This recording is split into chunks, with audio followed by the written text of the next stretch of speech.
Oh, let me put my mic on. That would help. Hi there, everyone. Welcome to Better Conversations Live. We've got a slightly different format today, but let me just run through a few things here. First of all, this is going to be quite a rapid session. I've got 18 points to make about where conversations can go wrong. So that's quite a lot to get through. But do put your questions in the chat, or if you're watching the replay, do drop them in the discussion below. We'd love to get your take on many of these things. A quick reminder to you can join us live every Tuesday, 1 p.m. UK time. We're on these major platforms, and time-wise in other locations, those are the times that you need to know. Now, if you would like to be a guest on Better Conversations, here's how you do it. This is one of the ways. So drop an email to bclive@betterconversations.co. and we'll hook up a time to chat. Otherwise, do follow any of the co-hosts on Better Conversations Live, including my co-host Ben Miller today. So you can follow Ben here on LinkedIn, and you can locate me also on LinkedIn. Just look up Sehaam. So long as you spell that the right way, you'll find me. Hey, welcome, Ben. Thanks, Sehaam. Sorry about that. First technical issue I've had since we've started these, but it was probably a little bit daring, wasn't it, to reboot just before going live. Yeah, I'm good. Well, although yeah, I'm not sure things are working properly. All right. Well, let's see how we go. We'll just run with it, right? It is live after all. So today we're running through 18 ways conversations go wrong, and so Ben and I are going to be doing a very fast exchange about each of those items. But before that, I wanted to share this article by Stephen Bartlett. It's been going around on LinkedIn. It's been posted and shared. And I wanted to raise it because I wondered what you thought, Ben, as well about this. So his point is that there's a level of maturity that's needed to give each other feedback, to just have honest and direct conversations. And I've got a yes and to add to this, and very much like everything we're going to be covering today is the and bit. But I wondered what your thoughts are on that. What did you think about what he said? Yeah, I think that in principle it makes a lot of sense, but yeah, there's obviously a lot which has gone under a lot of water which has gone under the bridge before you actually come around to having those conversations. So I think that the tendency for us is to maybe go for the easy things, and the longer you go for the easy things, those things then become quite hard to then resolve. So actually having those difficult, mature, upfront conversations become more and more difficult the longer time goes on. So yeah, I think it's one of those that yeah, absolutely makes a lot of sense, but the reality is there's probably an awful lot of hard conversations which people need to have, and they are just more difficult. Yeah, no, definitely. And my point to in reply to this posting is that it's actually yes, there is a level of maturity because no one really teaches us to have conversations, or the difficult conversations. We don't really learn those. We learn coping mechanisms through them, but they're not particularly useful. But conversations are complex, right? As you say, there's a lot that's going on behind the scenes in terms of the dynamic between our relationships, how close we are, how distant we are, what the emotional connection is, and all of those wonderful things. So yeah, so just a note out there it's complicated. So let's have a look maybe at what makes it complicated, or where they go wrong. So let's kick off, Ben, because we have a lot to run through. Let me locate the first one. So here's my first one. One of the biggest ways it goes wrong is assuming people know how to have good conversations, right? Where do we learn that? We learn conversations, a certain Q&A style at school through our education, in written format, but never are we actually taught how do you get your point across. And debating slightly different, right? You might learn stuff through debating, but where do you actually learn it through your career? And we've got a reliance on it being modeled to us, right, Ben? Yeah, I think so. And I think that you're right to bring up school, because our capabilities are often formed and grounded in what happens in childhood. And yeah, I think that with my diversity hat on as well, that we tend to be quite segregated from people who understand differently, who communicate differently, who learn differently. And so it's in the workplace that actually often we come together for the first time with different minds, different ways of understanding things, different motivations. So we have to basically learn on the fly, and we have to learn quite often in charged environments, which again is not very easy for us to have those empathic conversations. So I don't think our schooling system basically sets us up for succeeding when it comes to good conversation. So I think that's the first point. Yeah, and also parenting, right?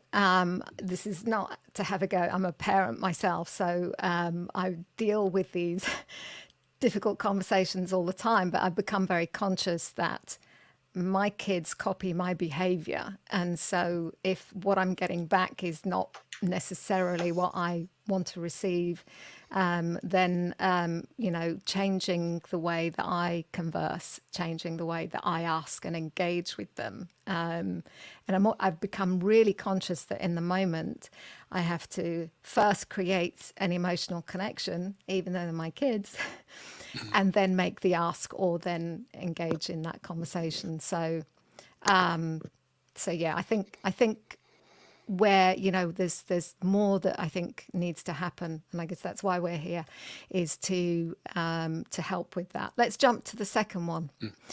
In a leadership perspective, assuming, or if you're in a supervisory role managing people, assuming people get it and know what to do exactly.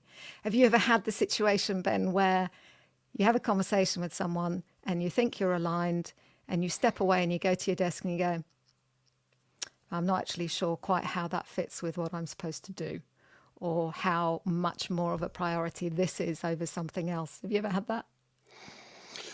Yeah, I think that I think most conversations have an element of that. Yeah, I think it depends on how well you know that individual, and I think that the better you get to know people, the more trust and the more trust you build up between that person, the more time you spend into that relationship, the less likely you'll have that, or maybe there'll be moments within that conversation where you can actually explore it rather than going back to your desk and then dwelling on it, perhaps. So I think that yes, but I think it's the nature of maybe that we prioritize transactions over relationship building, potentially. That's one way of thinking about it. Yeah, I think so. I think that's a good way of putting it. And so my recommendation is that people check in afterwards. So if you've had an important conversation with someone, that you do then follow up with them, whether it's later that day or later in the week. And just, has anything changed? Have you had any more thoughts about that? So that's one way that we can avoid that, that I thought you expected me to do X and not working out. Let's have a look at our third one. Telling people what to do. What are your thoughts on that, Ben? Well, one part of me is living with ADHD, and I think there's a kind of perception that maybe we can be disobedient. So I think that maybe there's something in us where if we're told what to do as kids, we do the opposite. And so I've just noticed, as growing up, that the kind of better alignment for both me and whoever I'm working with is to have that partnership mentality, where actually we do things when we create things together, where it's a sense of being told what to do. There's something about that which creates a bit of a reaction in me. Well, understandably, right? It actually creates a distance when we tell someone what to do, and this comes up a lot, definitely for my clients. How do I get someone to do what I need them to do? And it's really simple. We can relax a little bit, actually. We don't have to tell people what to do. We can just be, as you say, that just be a partner to helping that other person figure it out. Because the longer they're creating or coming up with the ideas, the more attached they are to the outcome.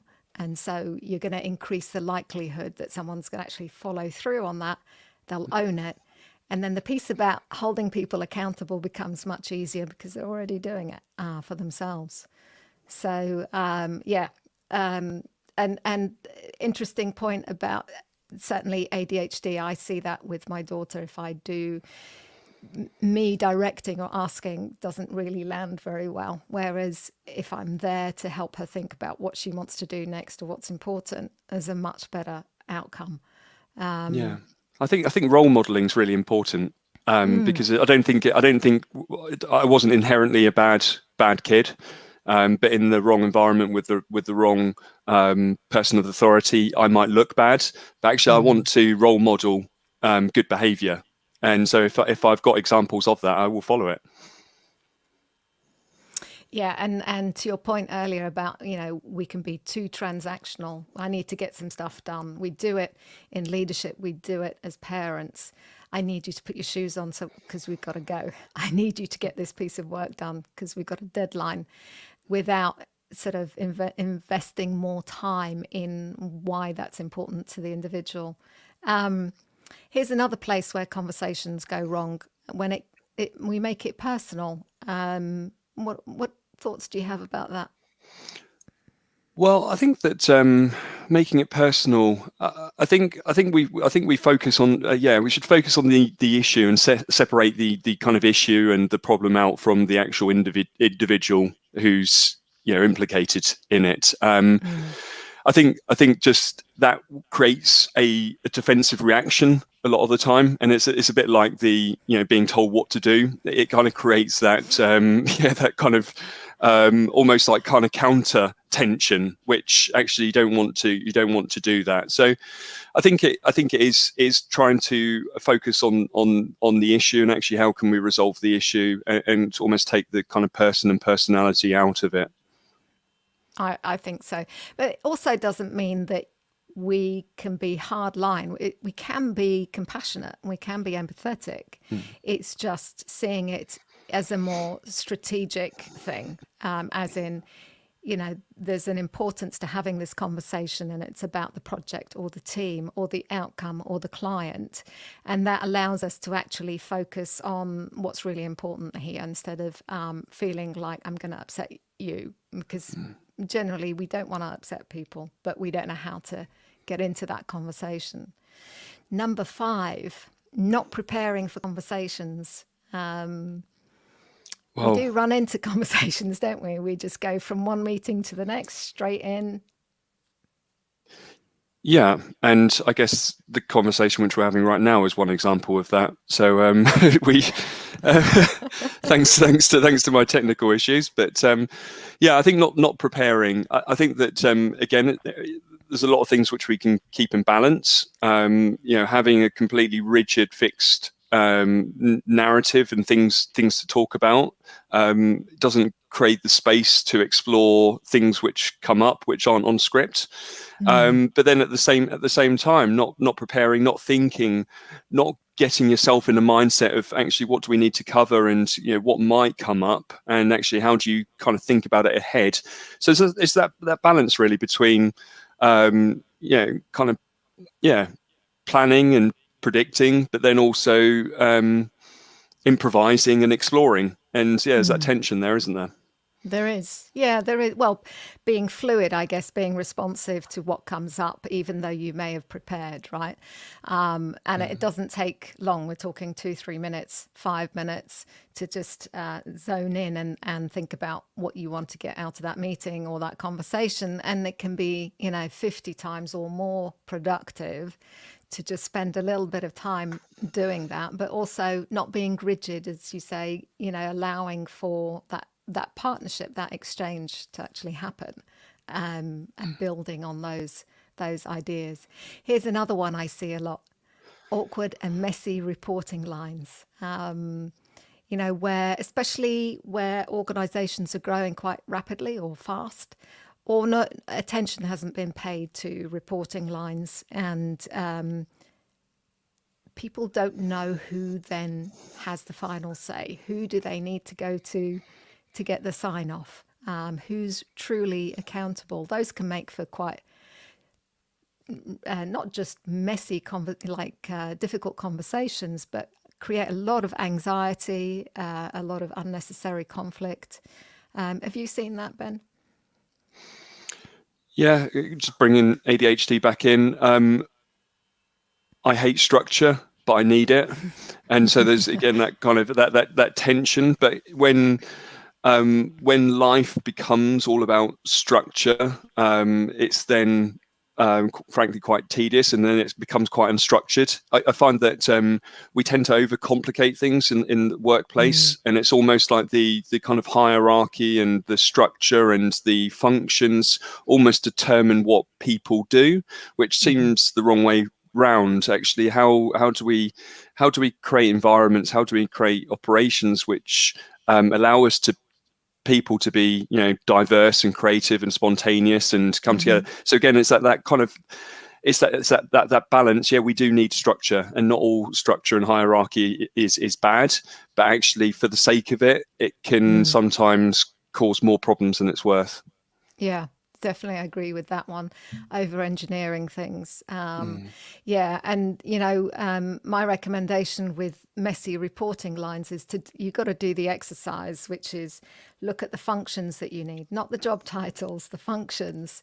And, what are the goals or targets of those functions? And then work out who in your team is delivering and is doing a great job on those, and do it that way round, rather than this person is doing this job and they're responsible for X. That's because that gets messy.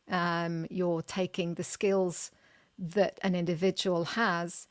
Of course, we've got to take that person whole, but understanding what the business needs, because having not being strong enough in certain functions could actually present a risk, as well as create some of these really challenging, uncomfortable scenarios where people are confused. They don't know who has the final say. And then you get these quite public challenges and battles in meetings. And that makes everyone uncomfortable.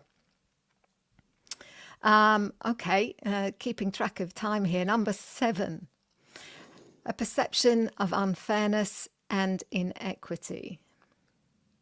What comes to mind for you, Ben, on that one?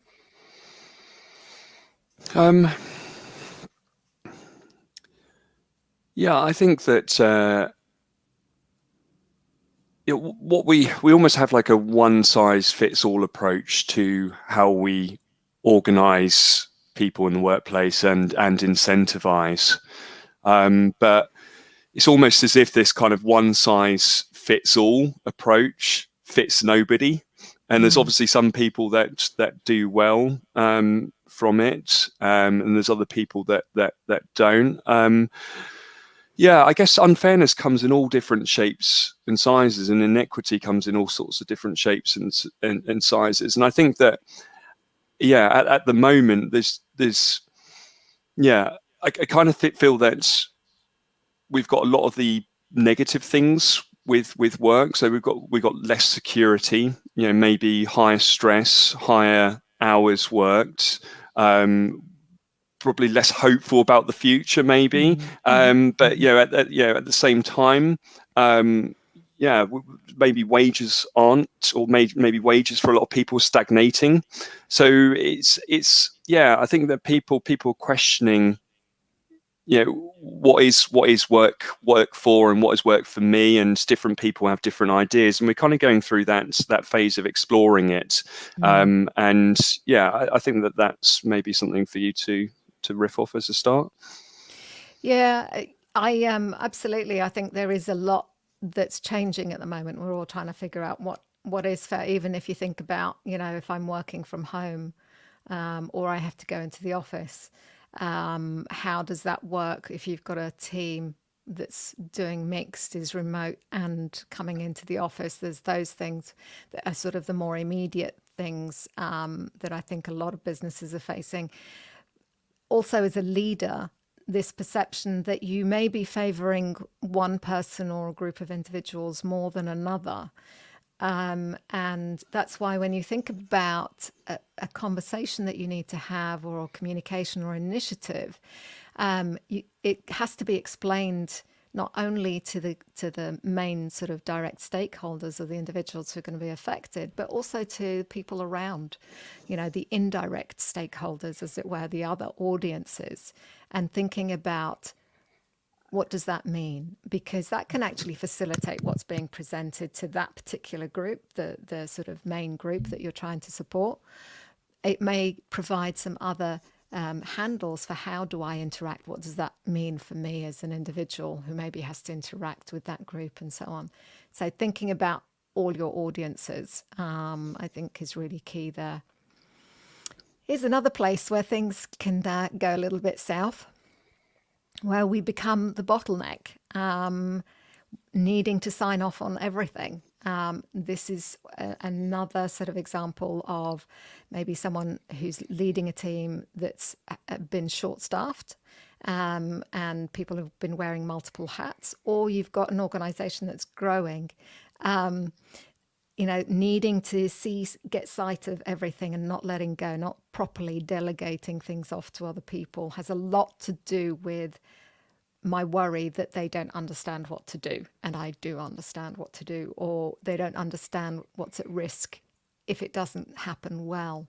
And my thoughts around that, Ben, are that we have to, as leaders, reframe our role. Our role may be less about doing and more about guiding and growing other people. What are your thoughts on that? Yeah, and this probably dovetails with the structure and the hierarchy piece that sometimes the nature and culture of the business and the way it's been designed and operated, that almost kind of shapes what a leader does. And ultimately we've still got the legacy of the kind of industrial era where it was about managing processes and managing people. But as you say, we technology and other changes going on in society mean that things are a little bit more fluid and dynamic. The businesses are having to pivot and respond in very different ways to customer needs and to different environments. So having somebody just sign off on everything basically isn't just bad for the people underneath. It could be terminal for the organization. So there's that kind of need to really kind of delegate and grow the capacity of the team and the trust in the team, which is really important, I think. Yeah, absolutely. Operational drag, right? No one needs that one. All right, number 9. I think we're tracking quite nicely here. Number 9, showing up inconsistently. Why do you think people show up inconsistently? What are your thoughts on that? Well, from a slightly personal perspective, I know that different days I have different levels of energy, different levels of attention and creativity, and everything else, and that kind of shapes how we interact with people. It shapes how we go through the day. So there's kind of physical, mental, emotional implications to why we might show up inconsistently.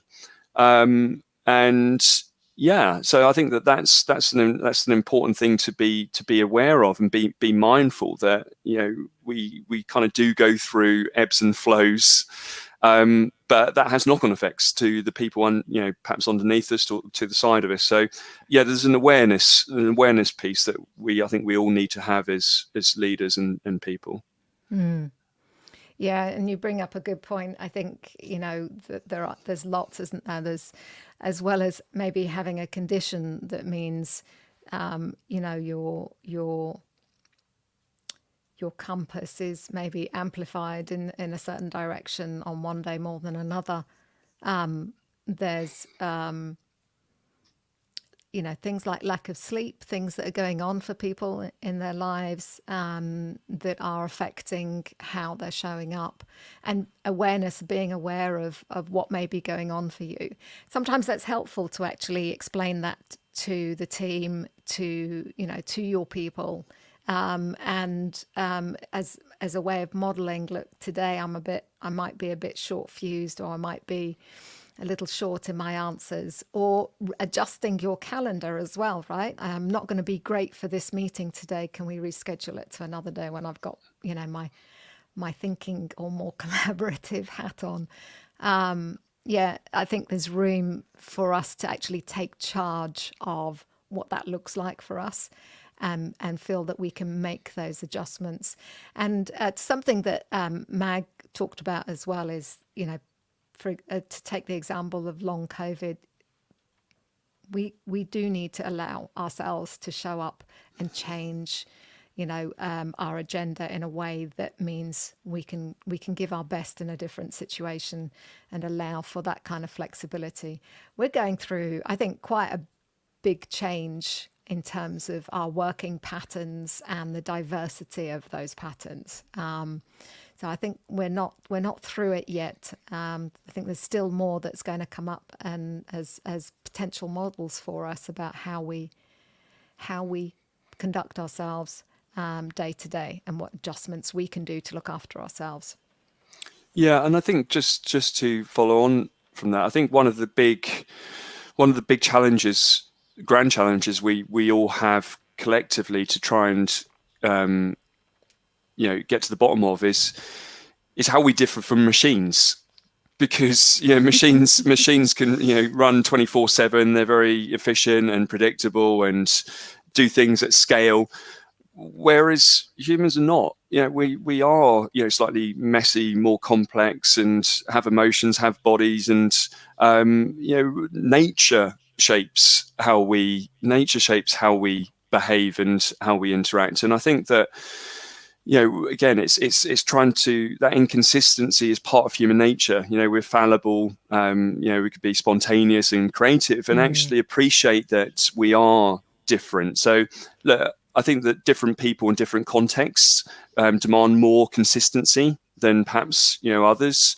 You want a brain surgeon to be fairly consistent at what they're doing, but there's lots of other things when we're doing kind of creative and collaborative stuff that actually, if we just stick to like really rigid, consistent ways of doing things, that might not be the best outcome. So there's that kind of flexibility we need. Mm-hmm. Definitely. I've just pulled up the comments here, Ben, and Mag's joined us. A couple of comments I'll just read out here. She says, I feel so inconsistent at the moment with long COVID. It's giving me so much greater awareness and empathy for when I will be able to rejoin full-time work, of the challenges someone has to face to just show up. And how to have conversations and really support people.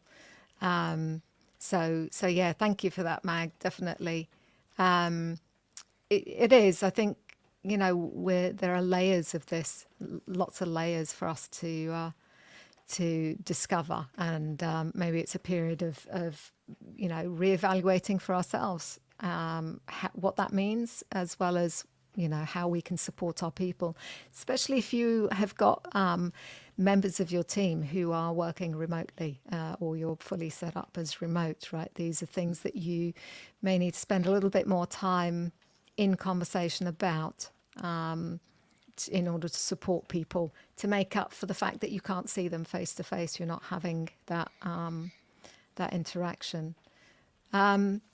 We've talked about this already, this overcomplicating and over-engineering. Yeah, conversations can go wrong because we're either focused on the wrong thing or we've overcomplicated something.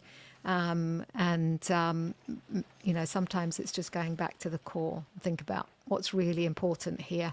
Let's talk about that. I'm going to keep moving on that one because I think we've covered it. Number 11, letting underperformance drag on. Have you worked anywhere where this has happened? Yes, I have, and I don't want to make it too specific, but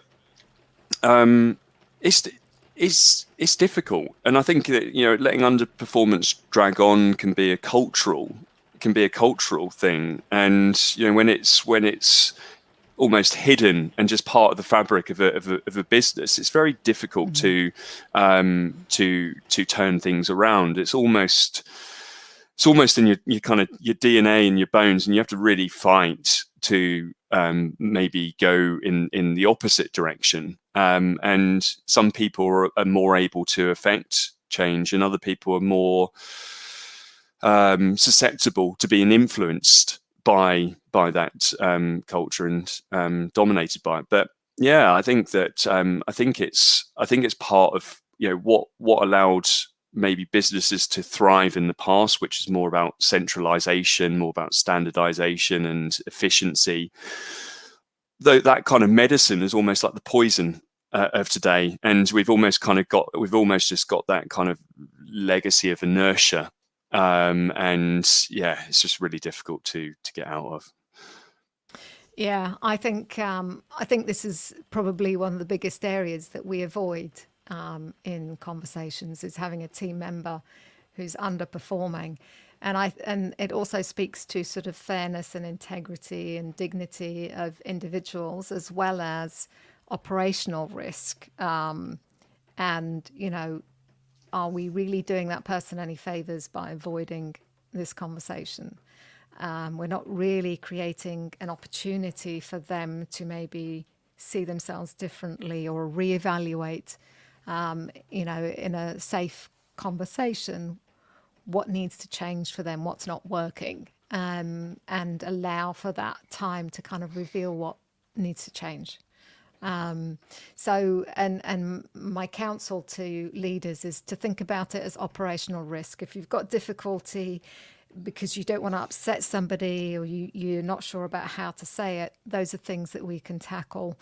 Those are the sort of tactical pieces about preparing for that conversation, but ultimately just reframing the issue as an operational risk. What extra burden are you putting on the rest of the team, on the delivery of something, can actually create that energy for a leader to think about, okay, I really need to deal with this and not let it drag on. Number 12. Oh, I like this one. It's a very difficult one. Not speaking the truth to friends. That's always feels like an uncomfortable one, especially if you've hired that individual, or your team members are now people who you'd consider as your friends, but needing to say something to them. What comes to mind for you, Ben? Yeah, it's super challenging for leaders, facing this. You're damned if you do and damned if you don't, potentially. And yeah, I think that this is just where work blurs with personal lives and who we are, at a deeper level. And I don't know if there's kind of one categorical way of saying what's right or wrong. I think it all depends on that individual and their deeper values and what's most meaningful for them. But obviously there are risks for not speaking the truth, but I think that you might be better off speaking to this. I'm conflicted for sure. Yeah, it is a tricky one. It is really a tricky one. But I think one of the things that we can be very mindful of is, and we can say this to the friend, right? We can say, look, I need to share some important information with you, and as a friend, I don't want this to come off in a certain way, and I'm mindful of these aspects in regard to what I have to say. As a leader of the organization, it would be irresponsible of me to not call this out or highlight it or flag it to you. So I think the thing that we struggle with the most is this sense of, oh my goodness, I need to tell this person who I care a lot about and whose company I enjoy, I need to tell them something that they might react badly to, and I'm the person they're going to hate for it. It never really works out that way, especially if you do that preparation and think about, take care about what you want to say, take care of the feelings, but then also, be okay with talking about the impact to the business. So it is possible to do, but the thing that I see again and again is I really don't want to upset this person. I don't want them to dislike me. I value my friendship with them. I don't want to put that at risk. I'd say the longer it's to the point of letting something drag on, the longer you leave it, the bigger the problem it becomes. As a friend, I feel it's the right thing to say is to share this information with you because it's going to impact you in these ways at some point. So that would be my counsel. I like it. Easier said than done, right? Yeah, well, that's why that's why it needs preparation, right? We can't just launch into these. They're difficult conversations for a reason because they require some thoughtfulness. 13, not knowing what your people are capable of. This I see a lot, and there's often tension and frustration in the relationship or the leader's feelings towards a particular individual in the team. To my mind and from my experience, that comes down to not having a deep enough emotional connection with that individual, not investing time, not just having weekly checkpoint meetings or status updates, but actually having growth conversations with the individual. Where do you want to get to? What are you passionate about? Let's see where you need to gain some experiences. Can I help you get those experiences? When you know that, I think this is vitally, not just in terms of that individual's growth and opportunity, but as a leader, you're also responsible for determining what your team is capable of, what they can achieve. And if you don't know what your people are capable of, you're not in a great position to be able to forecast and say, in 6 months' time, we're going to expand and do this other piece of work or deliver this kind of service. So knowing what your people can do means you have an opportunity to engage in those conversations. So more growth one-to-ones. I like that. Yeah, I like that. I think that again, it probably collides with a few of your other points that maybe if we spend too much time managing processes and not delegating, it kind of feeds into that. So I think that I'm a little bit allergic to being put in boxes, to think of what I do through job titles. I think that for me that feels quite limiting and narrow, and it's not how I think. So yeah, there's kind of subtle terminology and the subtle ways of approaching one-to-ones, which can either kind of enthuse us or demotivate us. So yeah, I think there's lots of subtlety in that one. Yeah. Definitely. Mm. Cool. Well, I'm glad we agree on that one. Number 14, not contracting in conversations. To your point earlier about delegating, right? We take conversations so far, but then we seem to stop at the, okay, so you're going to do, and we leave it there. Where we don't spend enough time is helping stress test those ideas. What's going to get in the way? What support do you need to make sure that that happens as quickly as possible? Who could you talk to make sure that happens? And actually getting people to start thinking in terms of sequences of what needs to happen next in order to execute something. And that's your role as a leader, is especially a leader who coaches, is to help stress test those ideas that they have come up with, that they own, and actually be explicit about, okay, so you're going to do X. Is that the right sequence? Do you need to do something else before that to set that conversation up, and so on? Thoughts on that? Yeah, I think that it's important for somebody with my mind, to be honest.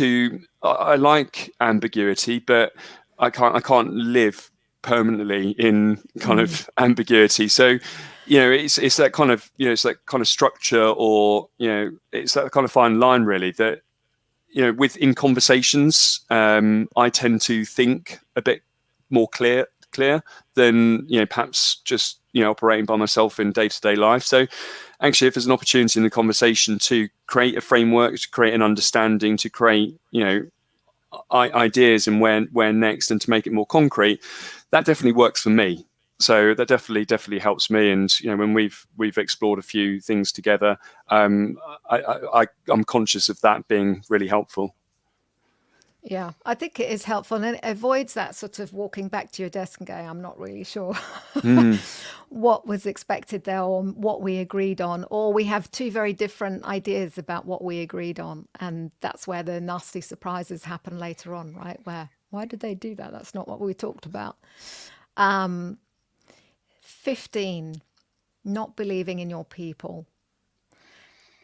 This is I hear this from leaders who are under enormous pressure to grow, to deliver, and there's a certain amount of impatience in that.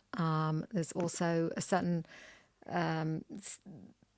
frustration with the distance that a leader may feel between themselves and the work being done, because they want to get in there and they could do it quicker or faster. And also speaks to not trusting your people, not delegating better, not contracting in conversations. My advice here is to really look at, what are you missing? Ask yourself the question, what am I missing? What's going on that I need to put more time into? Have you ever been in a situation where you felt someone, not to put you on the spot, but you felt like someone didn't believe in you, or you weren't convinced that someone could deliver something?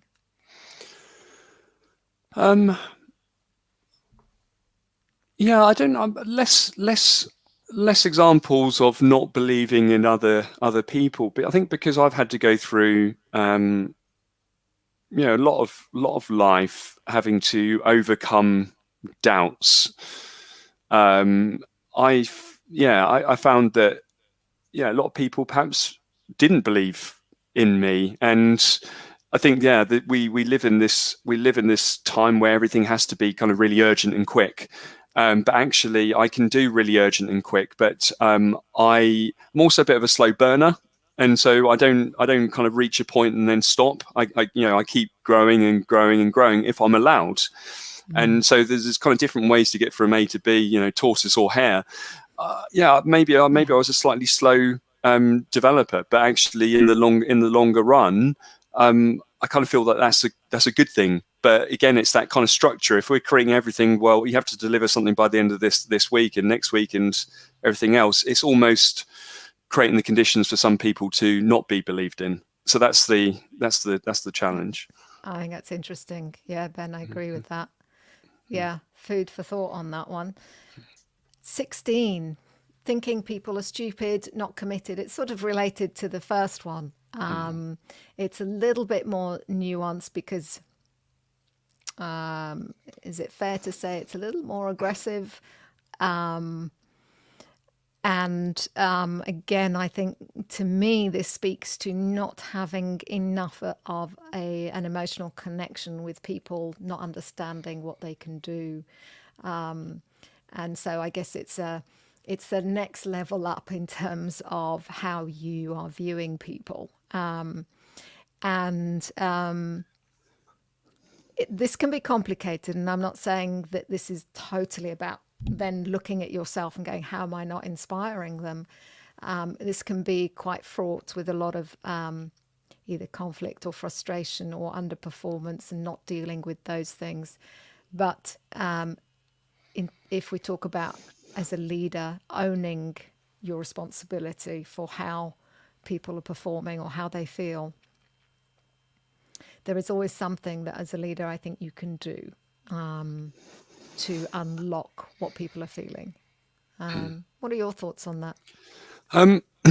Also be mindful of technology and sometimes the kind of medium, the way that we communicate ideas and collaborate sometimes makes us stupid. I'm conscious of the more I use technology and the less time I spend with people, I'm better with people and less good with technology. But at the same time, I'm never going to be as great and competent in like an impersonal environment as I am in a personal environment. So sometimes the environment and our technology makes us look more stupid than we are.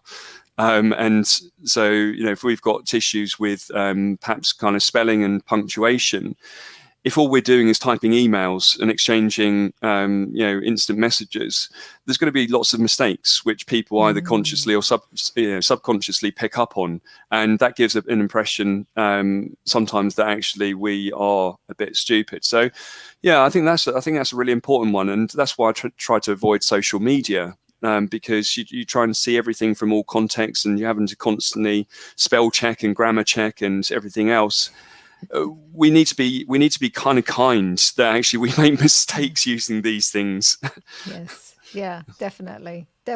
We fire things off too quickly. We've all been guilty of that. Number 17. Relying on opinions and rumors as a leader to formulate your opinion or decision or position on something, rather than making it a point to kind of go, well, what's the evidence for that? Where is that really happening? Is that something I've surmised and concluded, or my own bias has led me to this conclusion? How can I find out whether that's true or not? So evidence and data, right? Evidence, making that part of your conversation, because you can go off on a completely wrong, unuseful tangent by going on opinion and rumors alone, right? And it happens a lot because it's a shortcut in conversations, in meetings. And we might be better to kind of say, well, how do we know that's true? So rather than go and talk to that person and resolve it, the step beforehand is, how can we determine whether that's true or not, whether that's happening constantly or it's a one-off, right? To your point about technology and so on, is it a consistent thing? Is it, as you would if you were getting lots of complaints from customers, you may, one complaint may not be sufficient to prioritize something, but a lot of complaints, and you're going to take much more notice of that. So where is the information coming from? What's true here? And how do we validate that? How do we check it? And then that informs the conversation, rather than jumping into the conversation and then discovering actually there's complete cross wires, and then having to backtrack through that. So yeah, big piece on there, evidence and data. Yeah. Yeah, yeah. I just want one thing, or do you want to move on? I just No, go just for it. wanted your view. I just wanted your view on your intuition. So, opinions and rumors and gossip. I totally get that, but actually, you might have a kind of gut instinct, an intuition that something maybe is up, and that's quite a difficult thing to explain. But can you use that to then kind of build maybe evidence and data? So rather than ignoring opinions and rumors, you shouldn't always ignore your kind of gut instinct and your intuition if something's wrong. How do you feel about that? Yeah, definitely. And what I would say to that is that becomes part of the conversation. I have an impression, or I get the sense that, is it true? Is that how you feel? What's your response to that?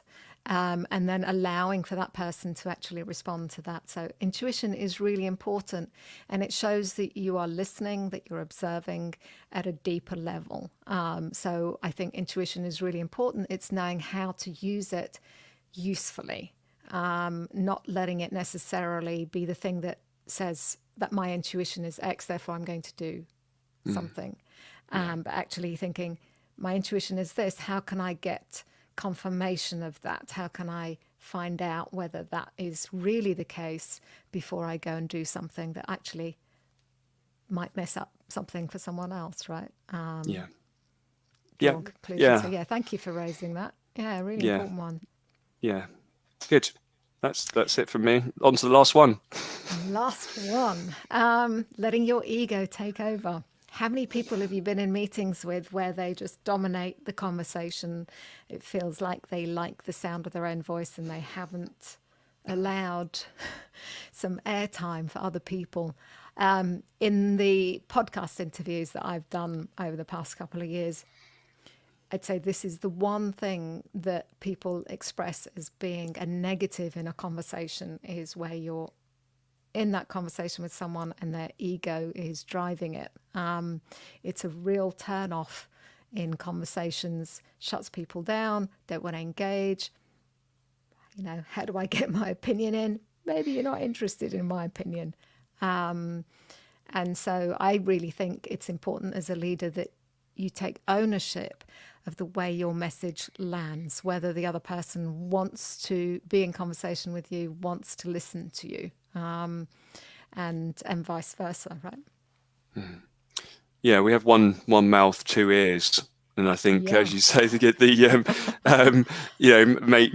maybe the role of leader is shifted. Well, it has shifted, in recent times, and yeah, it's about listening as much as guiding as well. So yeah, is that kind of different approach? Do we problem solve and actually just kind of outwardly kind of go and fix things, or do we stand back and reflect and empathize, and there's that kind of tension and balance we need to find. But yeah, I think that it's slightly different with ego. I think ego can just be as you say, a massive turn off, full stop. But asking questions rather than sharing answers, and there's kind of subtle differences which you can explore in conversations with things like that. Yeah, definitely.